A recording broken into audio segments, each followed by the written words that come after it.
गुरुर्ब्रह्मा गुरुर्विष्णु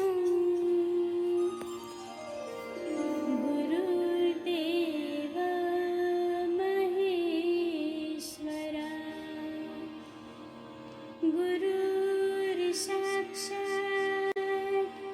परब्रह्मा तस्मै श्री गुरुवे नमः। तस्मै श्री गुरुवे नमः। तस्मै श्री गुरुवे नमः।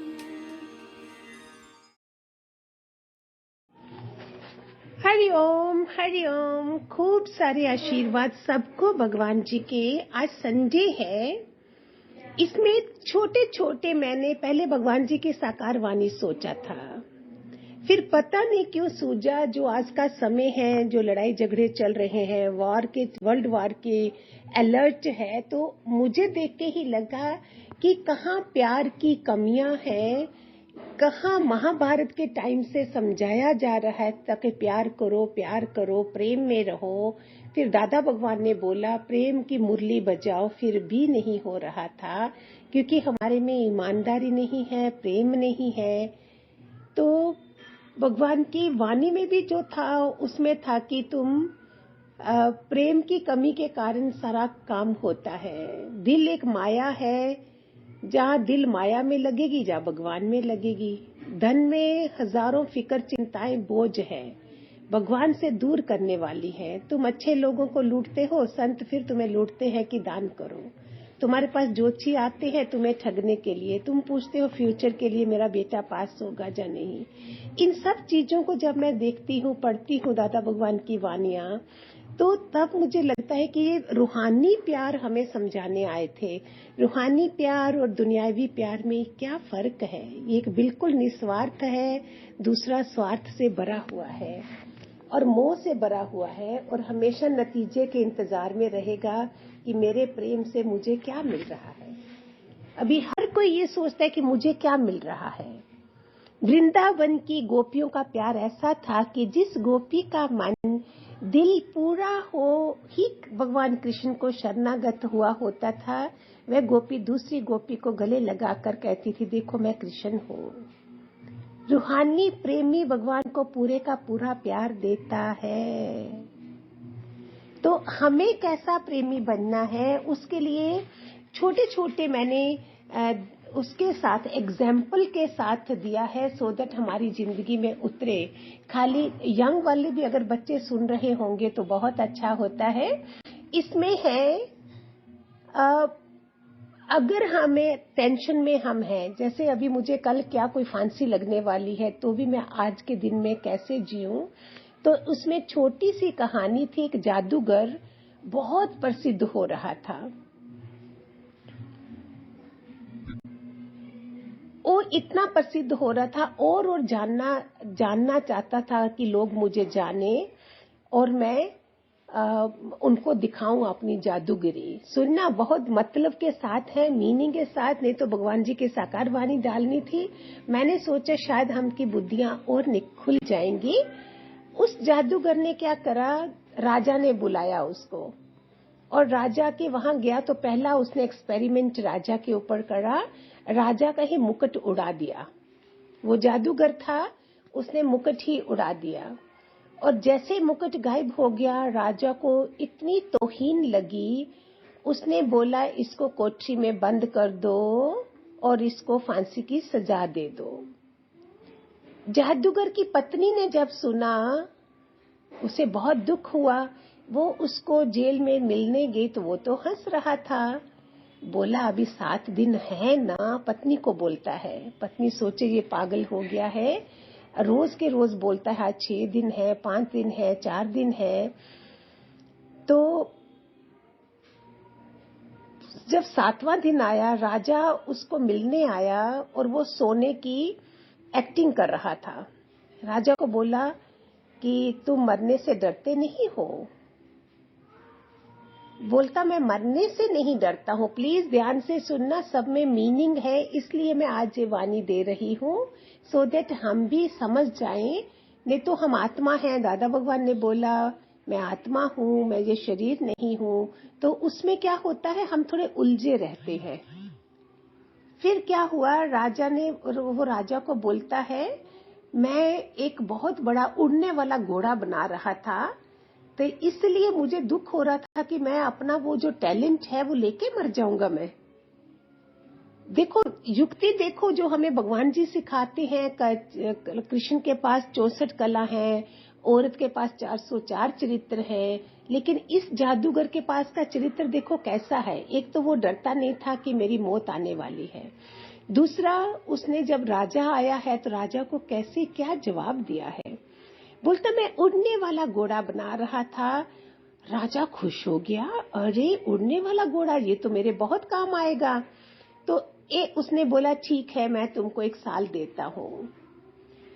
वो घर चला गया, वहां देखा तो सब लोग मातम मना रहे थे कि आज मर गया है, इसको फांसी की सजा हो गई है। लोगों ने देखा तो लोग वापस चले गए। पत्नी ने पूछा कैसे हुआ, क्या हुआ, साल का समय मिला है। बोलता अभी 1 साल तो मजा करो, अभी 1 साल तो है, पहले 7 दिन थे, अभी 1 साल है, खुश रहो। बोलती ठीक है, साल के बाद तो फिर तुम्हें फांसी हो जाएगी, तुम्हें पता है उड़ने वाला घोड़ा नहीं बन सकता है। आप समझोगे नहीं कि 6 महीने में वो राजा भी मर गया, और वो जो घोड़ा था राजा का पहला घोड़ा, उड़ने वाला तो अभी बनाया भी नहीं था, वो भी मर गया। ना उस जादूगर को सजा मिली, युक्ति से उसने अपना मौत की फांसी की सजा भी छुड़ा ली, और उधर से राज के कब किसका क्या हो जाना है। और जो कोरोना का समय है, वॉर हो रही है, हम नहीं ऐसे जी सकते हैं। कितने लोग आज में खुश नहीं हैं, कितनी मैंने वानियां बनाई हैं दादा भगवान की, बी पॉजिटिव, बी पॉजिटिव, आज के दिन में जियो। ये एग्जाम्पल है इस जादूगर की। आज का दिन अपनी फैमिली के साथ, परिवार के साथ, मुस्कान के साथ खुशी से जियो। जादूगर की कहानी से होता जो होगा देखा जाएगा, आज तो मजे से जिए। आज में जिए, कल देखा जाएगा। दूसरा है कलयुग में सबको अपना हिसाब देना पड़ता है।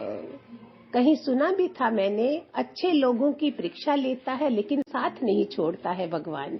बुरे लोगों को बहुत कुछ देता है लेकिन अपना साथ नहीं देता है। एक टीचर थे, गांव में टीचर आए नए नए, उनको पैदल जाना पड़ता था अपने स्कूल तक, और रोज भगवान को कोसते थे तुमने क्या करा, मेरे पास एक बाइक भी नहीं है। तो उन्होंने कभी किसी से लिफ्ट लेते, कभी कैसे चलते। बहुत मीनिंगफुल है इनका मतलब, इसलिए मैंने आज ये दिया है, शायद हम और भी समझ सके। तो टीचर भगवान को कोसता जाता था, फिर बीच में कभी लिफ्ट लेता था, फिर सोचता था कि मुझे एक बाइक तो लेनी ही चाहिए। उसने लोन पर एक बाइक ले ली। हमेशा शुरुआती में जो लिफ्ट लेता था, अभी उसने वापस लिफ्ट देना शुरू कर दिया लोगों को। ऐसा निष्काम कर रहा था जिससे आप सब समझ जाएंगे और बहुत अच्छा लगेगा। हमेशा किसी न किसी को लिफ्ट दे के पीछे बिठाता था। एक दिन बाय चांस कोई चोर था या लुटेरा था, वो उसके पीछे बैठा और उसने चाकू निकाल के बोला ये बाइक मुझे दे दो। अब इसने लोन लेके दी थी लेकिन निष्काम इतना करा था कि उसको देखो कैसा उसका निष्काम से मन बन गया। उसने चोर को बोला देखो भैया, किसी को बताना नहीं, मैंने अभी अभी लिया है, लोगों का मन चला जाएगा इसमें से, तू ले जा। चोर को लगा ये तो बहुत अच्छा आदमी है, लेकिन मुझे रोजी रोटी तो कमानी है, मैं तो बाइक लेके जाऊंगा। जब वो बाइक ले गया, जहां जहां वो बेचने के लिए गया होगा, जहां चाय पीने रुका होगा, गैराज में गया होगा, सबने बोला ये तो सर की बाइक है, ये तो सर की बाइक है। जहां भी गया, चाय पीने रुका, गैराज में रुका, कहीं मिठाई की दुकान पे रुका, पेट्रोल पंप पे रुका, सबने बोला अरे ये बाइक क्या कर रही है, तो सर की बाइक है। क्योंकि वो सबको लिफ्ट देता था और सब समझ गए कैसा टीचर है ये हमारे स्कूल में। तब उस चोर ने समझा ये तो अमिताभ बच्चन की तरह बॉलीवुड का कोई हीरो हो गया है। अरे बाप रे, इसकी बाइक तो मेरे काम नहीं आएगी। उसने क्या करा, इवन नाका पर पुलिस वाले ने भी बोला ये तो सर की बाइक है, तो वो डर गया। उसने क्या करा, दूसरे दिन जब वो टीचर उठा, सुबह सुबह ब्रश कर रहा था, तो देखा उसकी बाइक सामने खड़ी थी, उसके साथ एक चिट्ठी लिखी हुई थी। चिट्ठी में लिखा था उसने, चिट्ठी में लिखा कि सर ये बाइक आपकी है, आपकी इस बाइक में अगर मैं नहीं दूं तो ये दुनिया तो मेरे को जेल में पहुंचा देगी। आपकी गाड़ी को आप ही संभालो, मेरे ये आप ही को सलाम, मैं नहीं ले सकता। तो इसमें से ये सीख मिलती है कि उसने बुरा किसी का नहीं करा था, सिर्फ लिफ्ट दी थी औरों को। जैसा कर्म करेंगे वैसा हमको उसका फल मिलता है। उसने अच्छे कर्म करे थे तो चोर को गई हुई गाड़ी भी उसको, बाइक भी वापस मिल गई। है ना, कितना प्यारा समझने वाली बातें हैं सारी। एक बार क्या हुआ, इसका है जैसी हम दृष्टि रखते हैं वैसी सृष्टि मिलती है। देखो प्यार की बातें हैं ना सारी, जो हमारे भगवान जी ने हमें सिखाई है। उसका प्यार था, प्यार में निष्काम करा तो कैसे बच गया। जादूगर के पास युक्ति थी तो वो बच गया। अभी जैसी दृष्टि हमारी होती वैसा हम लोगों को देखते हैं। अपनी नजर बदलेंगे तो नजारा बदल जाएगा सारा। दुनिया जैसी दिखती है वैसी नहीं है, जैसा हम देखते हैं वैसा देखते हैं। जैसे भगवान जी बोलते हैं, जैसी दृष्टि वैसी सृष्टि। एक एक स्टोरी में मैं भगवान जी का टाइटल भी साथ साथ में दे रही हूँ कि कितना प्यारा है। ये मैंने पहली बारी कर रही हूँ आप लोगों के साथ, नहीं तो पूरी वाणी देती हूँ, जहाँ ये देती हूँ। आज बीच में दृष्टांत भी है और डिफरेंट भी है। एक बार एक नेता ने साधु के बारे में सुना और उनके पास गए अपने 4 बॉडीगार्ड को लेके। वो हमेशा उनकी आदत थी, वो 4 बॉडीगार्ड लेके ही जाते थे। तो साधु तो अपने में बिजी थे, दूसरे से बात कर रहे थे। इनको नेताजी को बहुत गुस्सा आया। पहले तो आप करके बोल रहे थे कि आपको मालूम है ये है ये है। बोलते बताओ क्यों, कौन हो तुम, तुम्हें पता नहीं मैं नेता हूँ। बोलता है तुमको मालूम है तुम किससे बात कर रहे हो। साधु ने देखा, बोला मुझे कोई फर्क नहीं पड़ता कि आप कौन हैं, आप चाहे तो बैठ सकते हैं थोड़ी देर, मैं जरा इनसे बात कर लूं। उसको और गुस्सा आ गया। अभी तो वो तू मैं के ऊपर उतर आया वो नेता, पहले आप करके बोल रहा था। बोलता अभी तो तुम्हारे सवाल का मैं जवाब दूंगा, अभी तुमको ऐसा मजा चखाऊंगा, मैं तुम्हें अपनी औकात दिखा दूंगा। देखो कैसे बात कर रहा था, जैसी दृष्टि होती वैसी सृष्टि होती है ना। उसने, साधु ने बोला मुझे कोई फर्क नहीं पड़ता है। बोलते नहीं, वो चीखने चिल्लाने लगा, मुझसे पंगा लेकर तुम कहीं के नहीं रहोगे। ऐसे करके उसने घटिया बोला, पाखंडी बोला और ऐसे करके उसको चला गया। इतनी देर में बाकी लोगों ने देखा, फिर उन्होंने बोला साधु से, देखो महात्मा, ऐसे नेता हमारी दुनिया में है तो हमारी दुनिया का क्या हाल होगा। ऐसी छोटी सोच, छोटी दृष्टि रख के ये लोग आपके पास आए हैं, तो क्या मिलता है कि कैसी सोच हम रखते हैं, उस दृष्टि से हम सबको देखते हैं। एक बड़ा प्यारा है, छोटा है, जल्दी सुना देती हूँ। एक बार एक बुजुर्ग लेडी को जमराज लेने आए। उन्होंने बोला अच्छा कहाँ ले जा रहे हो, स्वर्ग में या नर्क में। बोले ना स्वर्ग में ना नर्क में, तुमने बहुत अच्छे कर्म करे हैं, तुमने बहुत मेहनत से का धन कमाया है, मैं तुम्हें सीधे प्रभु धाम ले जा रहा हूँ। बुजुर्ग लेडी ने बोला नहीं, मुझे स्वर्ग और नर्क देखने का बहुत शौक है, पहले मुझे उधर ले जाओ। बोलते ठीक है, हम उधर से गुजर के प्रभु धाम चलते हैं। जब ये औरत गई, सुनना ध्यान से, इसमें भी है कि हमने नर्क जीवन अपना खुद बनाया होता है जो मेहनत नहीं करते हैं।